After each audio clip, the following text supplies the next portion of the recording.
भंडारा जिल्ह्याच्या तुमसर येथील उपजिल्हा रुग्णालय आणि लाखनी ग्रामीण रुग्णालयात नव्याने बांधण्यात आलेल्या प्रसूतीगृहाच्या वरांड्यात बांधकामातील त्रुटींमुळे पावसाळ्यात पाणी गळती होत असल्याने गंभीर समस्या निर्माण झाली आहे।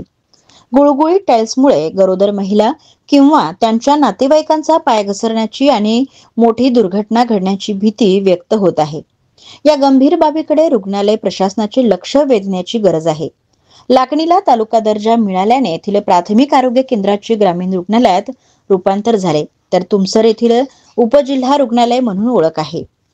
जिल्ह्यातील प्रत्येक तालुक्यातील संपूर्ण सेवा देणाऱ्या या रुग्णालयात उत्तम वैद्यकीय सुविधांमुळे प्रसूतीसाठी येणाऱ्या महिलांची संख्या लक्षणीय आहे। मात्र पूर्वीच्या अपुऱ्या सुविधांमुळे प्रसूती दरम्यान अडचणी येत होत्या आणि यावर उपाय म्हणून राष्ट्रीय ग्रामीण आरोग्य अभियाना अंतर्गत कोट्यावधी रुपये खर्च करून जिल्ह्यातील तालुका स्तरावर नवीन प्रसूतीगृह बांधण्यात आले।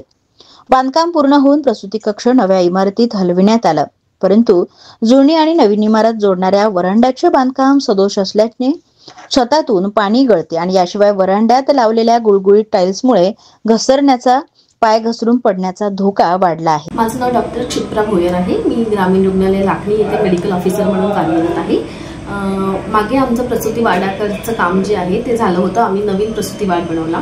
त्याच्यामध्ये असं झालं की ते जे पाणी गळण्याचं प्रमाण होतं ते आधी स्टार्टिंगला नाही झालं, पण त्याच्यानंतर ते पाणी गळती सुरू झाली। मग आम्ही मागच्या वर्षी त्यांना पत्र दिलं, तेव्हा ते काहीतरी काम करून गेले, पण ते अजूनही सक्सेसफुल झालेलं असं दिसत नाही आहे। तिकडे जाणाऱ्या ज्या आमच्या गर्भवती माता असतात किंवा सिस्टर आहेत, अटेंडन्स आहेत, त्यांना त्यांचे म्हणजे ते पडले वगैरे किंवा काही झालं तर तिकडे असं धोका निर्माण झालेला आहे।